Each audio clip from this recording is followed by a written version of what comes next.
खुदा यसुम मसीह के पाक और फ़तेहमंद नाम में आप सबकी सलामती हो। मेरे लिए ये ना सिर्फ खुशी की बात है बल्कि एक बहुत बड़े एज़ाज़ की बात है कि मैं आज आप लोगों के दरमियान खुदा के कलाम की खिदमत को सर अंजाम दूँगा।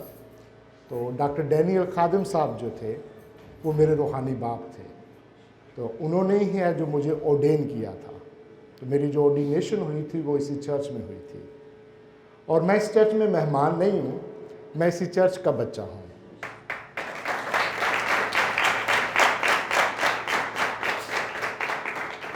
लाहौर में जो मेरा मदर चर्च है वो रेमा चर्च है।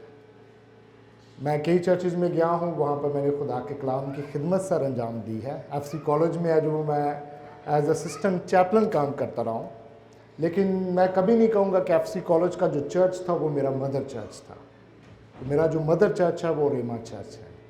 तो मैं आप सबका मसीह में जो पास्टर साहिबान है, जो सीनियर है, उन सब का मैं रूहानी बच्चा हूँ।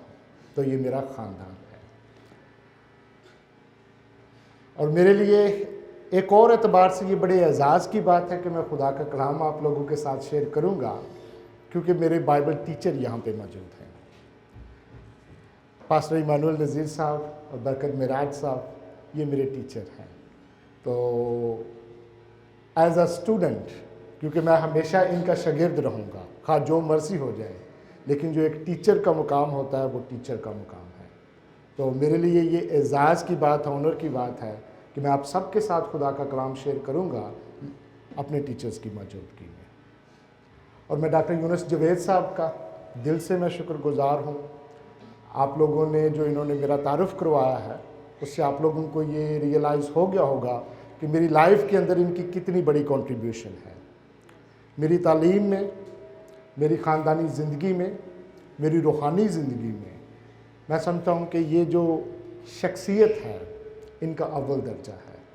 इस चर्च में मुझे लाने वाले यही शख्स हैं। एफसी कॉलेज में मेरी तालीम में इन्होंने सारा काम है जो वो इब्तदाई वो किया, और जब भी मुझे कोई ख़ानदानी तौर पर मुश्किलात का सामना हुआ ये हर वक्त मौजूद थे। इखलाकी तौर पर इन्होंने मुझे सपोर्ट किया, माली तौर पर इन्होंने मुझे सपोर्ट किया। मैं जितना भी इनका शुक्र अदा करूं वो कम है, और ये मेरी ज़िंदगी में खुदा की एक बहुत बड़ी बरकत है। तो अक्सर मैं कहता हूं कि चंद लोग हैं जिनके बारे में मैं ये कहता हूं कि they are more than my father. अगर मेरा बाप ज़िंदा होता तो शायद वो इतना कुछ ना कर पाता मेरे लिए जितना इन लोगों ने किया है। तो उन लोगों में से जो एक हैं वो डॉक्टर यूनुस जवेद साहब हैं।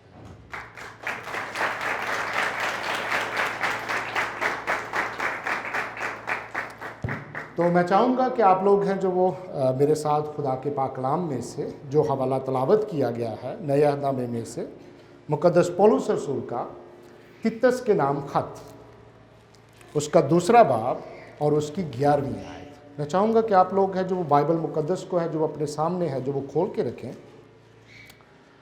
और जब मैं तितस के मतलब सोचता हूँ तो आज जब मैं नीचे बैठा हुआ था तो मेरे जहन में है जो वो बाजी नूरीन आती है। तितस की जो पर्सनैलिटी है वो बड़ी स्ट्रॉन्ग पर्सनैलिटी है, और जब मैं अपने बारे में देखूं तो मैं तिमुथियुस को देखता हूं, क्योंकि तिमुथियुस की जो पर्सनैलिटी है वो बड़ी वीक पर्सनैलिटी है। ही वॉज फियरफुल, टिमिड, शाय। तो जब आप पौलुस रसूल की नसीहत को देखते हैं जो उसने तिमुथियुस को की है, तो आपको इंकरेजमेंट के वर्ड्स, अल्फाज आपको नजर आएंगे, खौफ ना खा। लेकिन जब तितस को उसने ख़त लिखा है तो तितस है जो वो एक बड़ी मजबूत शख्सियत है। तो वैसे मुझे पैसेज है जो वो तिमुथियुस के ख़त में से चुनना चाहिए था, लेकिन ये खुदा की मर्ज़ी है कि ये तितस के ख़त में से आज का हमारा जो वो पैसेज है। मैं दोबारा फिर आप लोगों के लिए तलावत करूँगा।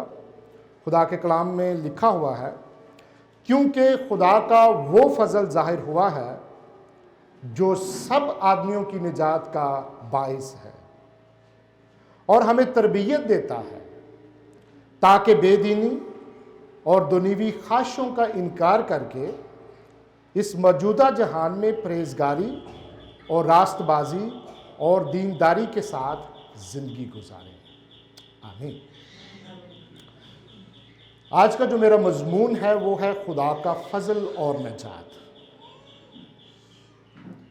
जब हम क्रिसमस की बात करते हैं तो आप देखते हैं कि पूरी दुनिया के अंदर है जो वो लोग हैं वो इसको सेलिब्रेट करते हैं। कुछ साल पहले एक ऐसे मुल्क के अंदर सबसे एक्सपेंसिव जो क्रिसमस ट्री है वो डेकोरेट किया गया था, लेकिन अनफॉर्चुनेटली उस तरह के ममालिक में इंजील की दुश्मनी को हम बज़ाहिर देख सकते हैं। यीशु से सारे प्यार करते हैं, यीशु का नाम सभी लेंगे। क्रिसमस ट्री है जो वो आपको सेकुलर जो लोग हैं वो भी डेकोरेट करते हुए नजर आएंगे। यीशु से सभी प्यार करते हैं। कब तक? जब तक आप डिफाइन नहीं करते कि यीशु है कौन। जैसे ही आपने डिफाइन किया कि यीशु कौन है, सेपरेशन, लड़ाई। तो यीशु को डिफाइन किस तरह किया जा सकता है? क्योंकि उसने अपने कलाम में अपने बारे में बताया है कि वो कौन है। सारे उसको मानेंगे कि यीशु एक नबी है, यीशु एक उस्ताद है, लेकिन जैसे ही आप कहेंगे कि he is more than a teacher, more than a profit, क्यों? क्योंकि यीशु ने अपने आप को डिफाइन इसी तरह किया है कि he is the son of God, he himself is God, perfect God and perfect man. वो निजात दहिंदा है जो हमें गुनाह से आजाद करता है। तो जब आप यीशु को इस तरह डिफाइन करेंगे तो आप देख सकते हैं कि लोग किस तरह रिएक्ट करेंगे। तो क्रिसमस का जो मतलब है, पुलपट पे ये कहा गया था कि क्रिसमस का जो मतलब है वो है गुनाहों की माफ़ी। क्रिसमस का जो मतलब है वो है निजात, कि खुदा खुद है जो वो इस ज़मीन पर आया है। वो क्यों आया है? ताकि हम सब निजात पाएँ। उसने कहा कि इब्ने आदम खोए हुओं को ढूंढने के लिए, उनको निजात देने के लिए आया है। मैं इसलिए आया हूँ ताकि ये ज़िंदगी पाएँ। खुदा का बेटा इसलिए जाहिर हुआ है ताकि वो इब्लीस के कामों को मिटाए। खुदा का बेटा इसलिए आया है ताकि वो मौत पर फतह पाए और हमें मौत से आज़ाद करे। तो जो एसेंस है, जो जोहर है क्रिसमस का, वो इसी बात में है कि वो निजात दहिंदा है। वो कोई एक छोटा बच्चा नहीं है, ये कोई बच्चे की पैदाइश नहीं है, बल्कि ये उस बच्चे की पैदाइश है जो कि खुद खुदा है। यही चीज़ है जो यीशु की पैदाइश को बाकी जो बच्चों की पैदाइश है उससे सेपरेट करती है, उससे जुदा करती है, उससे अलग करती है। तो आज के हमारे पैसेज में भी यही लिखा हुआ है, क्योंकि खुदा का वो फजल जाहिर हुआ है। फजल, जहां तक मेरा तजुर्बा है, हमारी कलीसियाओं के अंदर, चर्चेस के अंदर कुछ अल्फाज हैं जिनको हम बहुत मिसअंडरस्टैंड करते हैं, बल्कि मैं यहां तक कहूंगा कि हम अब्यूज करते हैं। उनमें से एक जो लफ्ज़ है वो फजल है। कुछ लोगों के हवाले से आप लोगों ने सुना होगा, वो कहते हैं कि हम फजल के दौर में रह रहे हैं, हमने यीशु को कबूल किया हुआ है, अब हम जो चाहे करें। क्यों? क्योंकि हम फजल के तहत हैं। और ये हेरेसी है, ये बिद्दत है, जिसको हम एक्सट्रीम ग्रेस कहते हैं, चीप ग्रेस की जो हेरेसी है। फजल मुफ्त है, लेकिन ये चीप नहीं है। इसके लिए खुदा का बेटा इस ज़मीन पर आया, उसने अपनी जान दी। और यहाँ पर लिखा क्योंकि खुदा का वो फजल जाहिर हुआ है। फजल का मतलब है बिला इस्तेहकाक खुशनुदी, वो चीज़ मिल जाना जिसके हम हकदार नहीं हैं। लेकिन इसका मतलब सिर्फ यहाँ तक नहीं है। जब हम फजल की बात करते हैं और जिस वक़्त में ये लफ्ज़ ग्रेस इस्तेमाल किया गया, मुक़द्दस पौलुस रसूल ने और बाकी जो रसूल थे उन्होंने इस्तेमाल किया था, तो उस वक़्त है जो वो कल्चरली, सकाफ़ती तौर पर, समाजी तौर पर फजल को है जो वो दो वेज के ज़रिए था जो वो देखा जाता था। एक टर्म इस्तेमाल की जाती है डांस ऑफ ग्रेस। जो ओनर होता था, जो मास्टर होता था, वो अपने स्लेव को जो कुछ भी वो देता था उसको ग्रेस कंसिडर किया जाता था। उसके अंदर लव था, उसके अंदर कर्जों की माफी थी। इन रिटर्न जो स्लेव था वो भी ग्रेस देता था, लेकिन वो ग्रेस है जो वो किस फॉर्म में देता था? Thanks giving, service, humility before the master. जब हम इब्रानियों के खत में पढ़ते हैं तो इब्रानियों के खत में भी यही लिखा हुआ है कि आओ हम फजल के तख्त के पास चलें। जब आप इब्रानियों के खत के 12वें बाब में आते हैं तो वहां पर भी है जो वो फजल के बारे में लिखा हुआ है। किंग जेम्स वर्जन को आप पढ़ें तो वहां पर लिखा है the grace of God and in return we must also give grace. और इब्रानियों के खत की बात हुई है, जब मैंने पास्टर इमानुएल नज़ीर साहब को देखा तो इन्होंने हमें इब्रानियों का खत है जो वो स्टडी करवाया था। और कई सालों के बाद जब मैंने अपनी सेमिनरी कंप्लीट की 2023 में मार्च में, तो किसी ने मुझसे पूछा कि बाइबल की सबसे फेवरेट बुक कौन सी है? तो पहले मेरी मुकाशफा की किताब थी, तो मैंने कहा कि इब्रानियों का खत। वजह क्या है? क्योंकि ये एक ऐसा खत है कि अगर आप इसको पढ़ते हैं तो आपको पुराना अहदनामा और नया अहदनामा एक वक्त में आप पढ़ रहे हैं।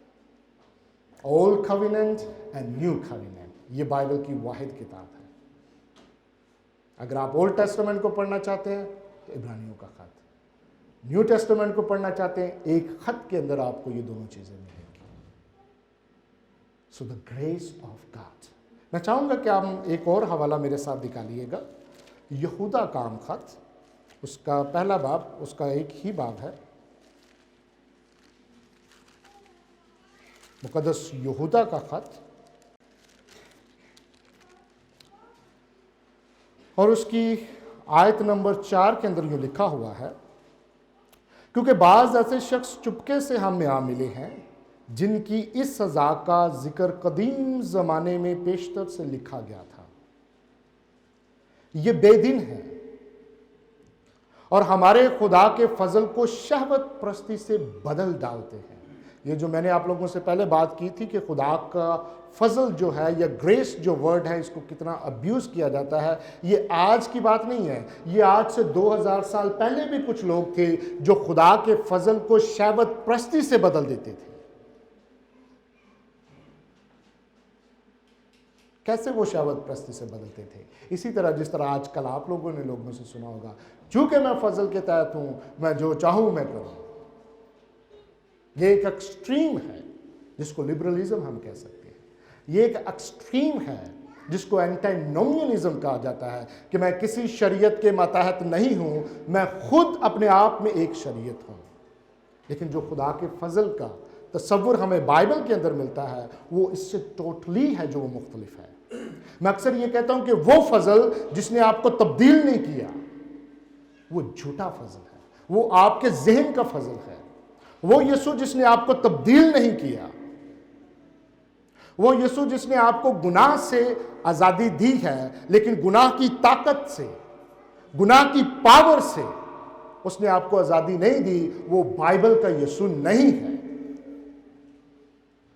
यीशु ना सिर्फ हमें मारूसी गुनाह से निजात देता है, बल्कि हमारे जो अपने गुनाह है, जो हमारे अंदर गुनाह आलूद फितरत है, उस पर गालिब आने का भी भारी फजल हमें इनायत करता है,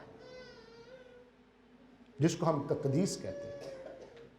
क्योंकि खुदा का वो फजल जाहिर हुआ है, तो मसीह की पैदाइश में हम खुदा का फजल देखते हैं, मसीह की सारी जिंदगी में हम खुदा का फजल देखते हैं। मुकद्दस यूहन्ना की इंजील में लिखा हुआ है कि उसकी मामूरी में हम सब ने पाया फजल पर फजल। यह मुकद्दस यूहन्ना की इंजील का मेरे मुताबिक एक एसेंस है। मुकद्दस यूहन्ना की पूरी जो इंजील है वो इसी चीज के गिर्द घूमती है कि उसकी मामूरी में, उसके तजस्सुम में, उसकी खिदमत में, उसकी क्रूसिफिक्शन में, उसकी सलीबी मौत में, उसके जी उठने में हम सब ने पाया फजल पर फजल। खुदा का वो फजल जाहिर हुआ है जो सब आदमियों की निजात का बायस है। तो निजात का मतलब है गुनाह से छुटकारा, गुनाहों की माफ़ी। ये सारी चीज़ें इसी के अंदर आती हैं। निजात एक बहुत बड़ा लफ्ज़ है, बाकी सारी चीज़ें जो इसके अंदर आएंगी, नई पैदाइश, रास्तबाजी, तकदीस, जिसको हम ग्लोरिफिकेशन कहते हैं, नया आसमान, नई ज़मीन, ये निजात एक बहुत बड़ी तस्वीर है जिसके अंदर से जो वो कुछ चीज़ें हैं जो हम देखते हैं। और जब हम यीशु को कबूल करते हैं तो सब कुछ है जो वो हमें दिया जाता है। निजात का बायस, गुनाह से निजात, शैतान की हुक्मरानी से, उसके कब्जे से निजात,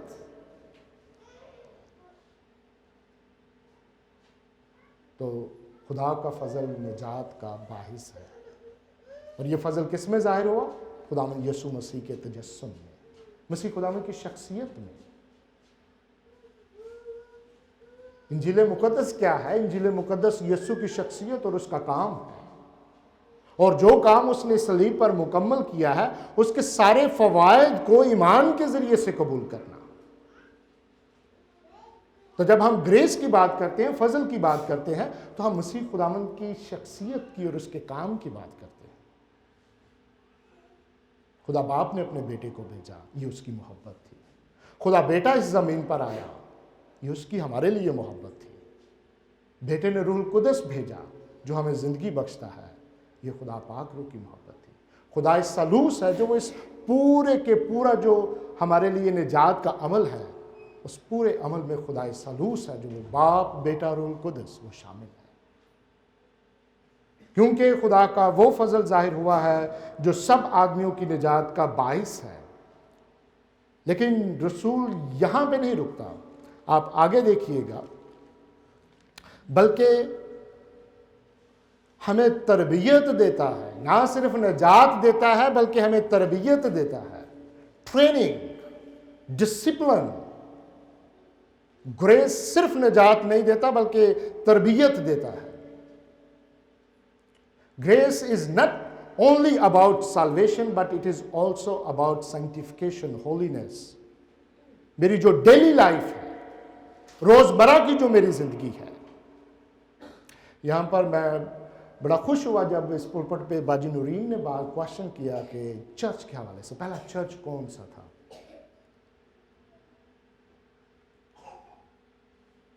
क्योंकि मेरा जो ताल्लुक है वो रिफॉर्म थियोलॉजी के साथ है और बेल्जिक कन्फेशन, उसके अंदर हम ये बात करते हैं कि जो चर्च है वो क्रिएशन, जब तख्लीक खुदा ने की तब शुरू हुआ। और चर्च है क्या? चर्च ये वो लोग हैं जो मसीह की मलकियत है। ये वो लोग हैं जिन पर खुदा का फजल जाहिर हुआ है। ये वो लोग हैं जो निजात याफ्ता हैं। और इसी के साथ ये वो लोग हैं जिनकी खुदा का फजल तरबियत भी करता है। हम बड़ी आसानी से हर को कह सकते हैं मैं मसीही हूं, लेकिन सवाल सबसे बड़ा ये है कि आप हकीकी मसीही हैं। ये कहना बहुत आसान है, यीशु मसीह मेरा निजात दहिंदा है, लेकिन ये कहना कि यीशु मेरा खुदावंद भी है, मैं उसके इख्तियार के नीचे हूं, ये कहना बहुत आसान है, मैं खुदा के फजल के मातहत हूं। लेकिन इसी के साथ ये देखना कि क्या खुदा का फजल मेरी तरबियत कर रहा है, मैंने अपने आप को खुदा के फजल के सुपुर्द किया हुआ है ताकि मेरे अंदर वैसा मिजाज पैदा हो जैसा कि मेरे खुदावंद का मिजाज था। तो खुदा का फजल ना सिर्फ निजात देता है बल्कि हमारी तरबियत भी करता है। किन चीज़ों में तरबियत करता है? ताकि बेदीनी और दुनियावी ख्वाहिशों का इनकार करके इस मौजूदा जहान में फरेजगारी और रास्तबाजी और दीनदारी के साथ जिंदगी गुजारें। बेदीनी, ईसाऊ के बारे में लिखा हुआ वो बेदीन था। रोमियो के खत के अंदर लिखा हुआ खुदा का जो गजब है, खुदा का जो कहर है, वो उन आदमियों की बेदीनी और नारास्ती की वजह से आसमान से जाहिर होता है जो हक को दबाए रखते हैं। ये कौन लोग हैं? इनकी बेदीनी और नारास्ती। जब पौलुस रसूल ये लफ्ज इस्तेमाल करता है तो वो बड़ा केयरफुल है, वो बड़ा मोहतात है बेदीन लफ्ज इस्तेमाल करने में। और मेरे मुताबिक अगर आप पुराने आदनामे को देखें तो बेदीनी को है जो हम बुत परस्ती के साथ देख सकते हैं। बेदीन कौन शख्स है? वो शख्स जो किसी दीन के मातहत नहीं है, वो शख्स जो अपनी मर्जी की शरीयत चाहता है, वो शख्स जो अपनी मर्जी की जिंदगी गुजारना चाहता है, और सबसे बढ़कर वो शख्स जो अपनी मर्जी का खुदा चाहता है, अपनी मर्जी का खुदा। अक्सर लोग कहते हैं खुदा मोहब्बत है, बिल्कुल इसके अंदर कोई शक नहीं, लेकिन वो सिर्फ मोहब्बत नहीं है, वो पाक भी है। कई लोग कहते हैं खुदा मुझसे प्यार करता है, बिल्कुल इसके अंदर कोई शक नहीं है ये, लेकिन तस्वीर की एक साइड है। इसी के साथ ये भी लिखा हुआ है कि जिससे वो प्यार करता है उसकी तरबियत करता है, उसको डिसिप्लिन में लेके आता है। तो अगर कोई शख्स ये समझे कि खुदा मुझसे प्यार करता है लेकिन उसकी ज़िंदगी के अंदर है जो वो मसीह का मिजाज नज़र ना आए, तो पहला यूहन्ना के मुताबिक है जो वो शख्स अपने आप को धोखा देता है, वो बेदीन है। मसीह का उसके साथ कोई ताल्लुक नहीं है और उस शख्स का मसीह के साथ कोई ताल्लुक नहीं है, बेदीन। मसीह खुदा ने खुद फरमाया, कुछ दिन बतेरे मुझसे कहेंगे आए खुदावंद तेरे नाम से हमने बड़े बड़े काम किए, बदरूएं निकाली, नबूवत की। यीशु कहेगा मेरी कभी तुमसे वाकफियत ना थी, कभी वाकफियत ना थी, ऐ बदकारो। ये बड़े सख्त अल्फाज हैं, बेदीन, बदकार। ताकि बेदीनी और दुनिवी ख्वाहिशों का इनकार करके, दुनिवी ख्वाहिशें, ये कौन सी ख्वाहिशें हैं? इसके अंदर जिनसी ख्वाहिश है, इसके अंदर है जो वो गुस्सा, चिड़चिड़ापन, हसद, नफरत। खुलसियों के खत में, गलतियों के खत में जब मुकद्दस पौलुस रसूल ने जो वो जिस्म के काम बयान किए हैं, जादूगरी, ये सारी चीजें हैं जो वो इन दुनिवी ख्वाहिशों के अंदर आती हैं। जिस्म की ख्वाहिश, आंखों की ख्वाहिश, जिंदगी की शेखी, आंखों की ख्वाहिश, जिंदगी की शेखी, अपने आप पर फख्र करना, ये कहना कि मेरा ताल्लुक एक बहुत बड़े खानदान से है, मेरा खानदान पीछे से बहुत बड़ा है, मैं बाली तौर पर देखें कहां पे आ गया। ये जिंदगी की शेखी है। नौजवानों के अंदर मैंने एक बहुत बड़ी जॉब है जो वो हासिल की है, मैं अपनी जिंदगी में बहुत कामयाब हो चुका हूं, ये शेखी है, ये जिंदगी की शेखी है। दुनियावी ख्वाहिशों का इनकार करना, इन तमाम ख्वाहिशात का इनकार करना। क्यों? क्योंकि मेरे मालिक ने सिखाया है कि अपनी खुदी का इनकार करो। अगर खुदी का इनकार नहीं है, जिंदगी की शेखी है, तो मसीह खुदा कहते हैं कि तुम इस लायक नहीं हो कि मेरे पीछे हो सको। अपनी खुदी का इनकार करो, सलीब उठाओ, मेरे पीछे हो। तो एक मसीही में और आम शख्स में फ़र्क होना चाहिए, और वो फ़र्क क्या है? मसीह जैसा मिजाज, बेदीनी और दुनियावी ख्वाहिशों का इनकार।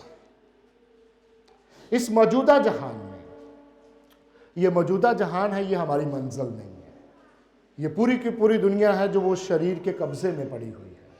इसलिए लिखा, ना दुनिया से मोहब्बत रखो, ना उन चीज़ों से जो इस दुनिया में हैं। तो दुनिया से मुराद यहाँ पे लोग नहीं है, क्योंकि खुदा है जो उसने दुनिया से मोहब्बत रखी। दुनिया से मुराद एक निज़ाम है, ये वो निज़ाम है जो मसीह के ख़िलाफ़ है, ये वो निज़ाम है जो कि इंजील मुक़द्दस के ख़िलाफ़ है, ये वो निज़ाम है जो कि पाक रूह के ख़िलाफ़ है। ये वही निज़ाम है जिसकी मैंने पहले बात की, दुनियावी ख्वाहिशें, जिस्म के काम, शैतान और उसकी सारी फौजें जो वो सरगर्म है। तो इस मौजूदा जहान में हमने किस तरह रहना है? क्योंकि ये जहान है जो, ये मेरी मंजिल नहीं है, मैं यहाँ पर एक मुसाफिर की तरह हूँ, मैंने अपना दिल यहाँ पे नहीं लगाना, मेरी ज़िंदगी यहाँ पर एक साए की तरह है। तो इस मौजूदा जहान में किस तरह मैंने रहना है? खुदा का फजल मुझे क्या तरबियत देता है कि मैं इस मौजूदा जहान में किस तरह रहूं? परहेज़गारी, सेल्फ कंट्रोल, अपने आप पे कंट्रोल करना। लोगों को कंट्रोल नहीं है। अगर कोई शख्स गुस्से है, वो कहेगा, मैंने कई लोगों से सुना, मेरी फितरत इस तरह की है, मैं बचपन से बड़ा गुस्से वाला हूं। सेल्फ कंट्रोल रूल कुदस का फल है। दूसरी तरफ कहेंगे, मैं नए सिरे से पैदा हुआ हूं, मैं अपने दिल में सोचता हूं, रियली सेल्फ कंट्रोल जो है ये रूह कुदस का फल है, ये फल नहीं है तो कैसे आप कह सकते हैं कि मैं मसीह के साथ पेवस्त हूं, कि मसीह की जिंदगी मेरे अंदर है। आप देखिएगा, मैं जहां तक मेरा तजुर्बा है, जहां तक मैंने देखा है, अगर मैं ज़्यादा क्रिटिकली नहीं बन रहा, जहां तक मेरा तजुर्बा है, मैंने देखा वर्शिप के अंदर, चर्चेस के अंदर lack of self control. Young people they have lack of self control। बेचैनी, कश्मकश, ना सिर्फ नौजवानों के अंदर बल्कि बूढ़ों के अंदर, सबके अंदर। लेकिन सेल्फ कंट्रोल, खुदा का फजल हमें क्या तरबियत देता है? सेल्फ कंट्रोल, अपनी ख्वाहिशों पर कंट्रोल करना, अपने आप पे कंट्रोल करना। कई लोग कहते हैं जब रूह कुछ मुझ पे आता है तो मुझे कंट्रोल नहीं रहता, लेकिन आप देखिए the fruit of spirit is self control,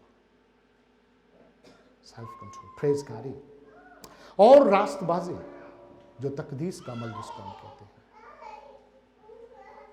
justification, हम ये बिल्कुल हम ऐलान करते हैं जब हम यीशु पर ईमान लेकर आते हैं तो हमारी जो हैसियत है मसीह में है जो वो बदल जाती है। मसीह की जो रास्तबाजी है वो हम पे इंप्यूट की जाती है, वो हमारी रास्तबाजी बन जाती है। हमारा गुनाह है जो वो मसीह उठा लेता है, लेकिन अपनी रास्तबाजी वो हमें दे देता है। लेकिन सिर्फ यहां तक नहीं है, इसके आगे है सैंक्टिफिकेशन, तकदीस। कई लोग कहेंगे मैंने आज से 2000 साल पहले यीशु को कबूल किया, लेकिन उसकी बाद में मैं फिर गुनाह में गिर गया, गुनाह मुझ पे गालिब हुआ, मैं इस तरह की ज़िंदगी गुजारता रहा। पहले यीशु मेरा निजात दहिंदा था, अब यीशु मेरा खुदामंद है। तो ये दूसरे अल्फाज में ये लोग ये कह रहे हैं कि जस्टिफिकेशन के दरमियान और सैंक्टिफिकेशन के दरमियान एक गैप है, लेकिन बाइबल के मुताबिक इसके अंदर गैप नहीं है। जब आप जस्टिफाई होते हैं, जब खुदा आपको ऐलान कर यीशु पर ईमान लेकर आते हैं और खुदा बाप है जो वो डिक्लेयर करता है, ऐलान करता है कि आप मसीह में रास्तबाज बन चुके हैं, अब वो आपको यीशु मसीह जैसा देखता है, आप छोटे मसीह बन गए हैं। लेकिन इसी के साथ उसी वक्त तकदीस का अमल आपके अंदर शुरू होगा। कोई गैप नहीं है। एक मसीह है जो वो परफेक्ट नहीं है, कामिल नहीं है, लेकिन उसकी डायरेक्शन है जो वो चेंज हो चुकी है। वो कदम बढ़ाएगा पाकीज़गी की तरफ, यीशु मसीह के जैसा बनने की तरफ, वो रोशनी की तरफ जाएगा। वो अपने गुनाह के साथ है जो वो स्ट्रगल करेगा। मसीही भी हैं जो वो गुनाह करते हैं, लेकिन वो गुनाह को इंजॉय नहीं करते। एक वो शख्स जो नए सिरे से पैदा नहीं हुआ वो गुनाह को इंजॉय करता है, उससे लुत्फ अंदोज होता है। लेकिन एक वो शख्स जो निजात याफ्ता है, जो नए सिरे से पैदा हुआ है, वो गुनाह के खिलाफ लड़ता है। और यही चीज जाहिर करती है कि ये शख्स हकीकी मसीही है, क्योंकि ये गुनाह के साथ है जो वो लड़ाई कर रहा है, ये जंग कर रहा है, ये मुकाबला कर रहा है। ये अपना बदन है जो वो रास्तबाजी के सुपुर्द कर रहा है, सौंप रहा है। ये स्ट्रगल है, ये कश्मकश है जो उसकी जिंदगी में रहेगी। और इसी को हम कहते हैं सैंक्टिफिकेशन। हर रोज गुनाह के साथ लड़ना और गुनाह पर गालिब आना।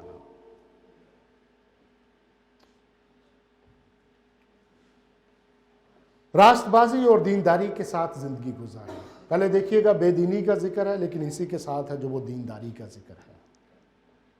तो बेदीनी लॉलेसनेस, जो कि जिसको हम कह सकते हैं कि ये गुनाह का है जो वो गूदा है, लॉलेसनेस, गुरूर, तकब्बर। मैं अपनी ज़ात में एक शरीयत हूँ, मैं जैसे चाहूँ मैं ज़िंदगी गुजारूँगा, मैं अपनी ज़िंदगी का खुद मालिक हूँ।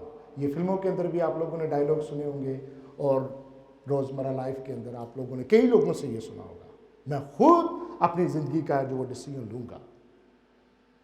ये बेदीनी है। लेकिन दीनदारी, जब हम इन चीज़ों से छूट जाते हैं, जब हम मसीह पर ईमान लेकर आते हैं, तो दीनदारी, अब मैं मसीह की शरीयत के मातहत हूँ। एक दूसरे का बोझ उठाओ और यूं मसीह की शरीयत को पूरा करो। मैं ऑटोनोमस नहीं हूं, मैं सर्वेंट हूं जिसने अपने आप को मसीह की खुदाबंदियत के स्पुर्द किया हुआ है, सबमिशन, क्योंकि वो खुदावंद है, मैं गुलाम हूं, और गुलाम की अपनी कोई मर्जी नहीं होती।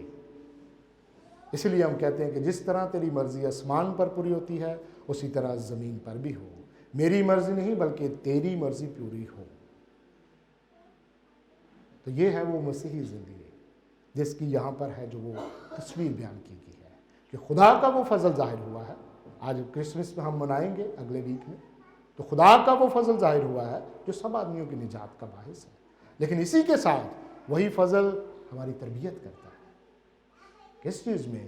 ताकि हम बेदीनी और दुनियावी ख्वाहिशों का इनकार करके इस मौजूदा जहान में फरेजगारी और रास्तबाजी और दीनदारी के साथ ज़िंदगी गुजारें। तो सादा अल्फाज में मसीह जैसा मिजाज।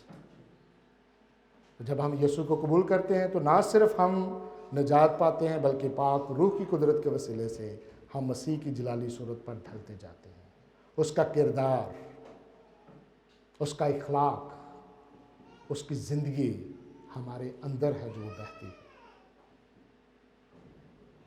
तो मैं आप सबसे अपील करूंगा कि इस क्रिसमस पर आप अपने आप को यीशु के सुपुर्द करें।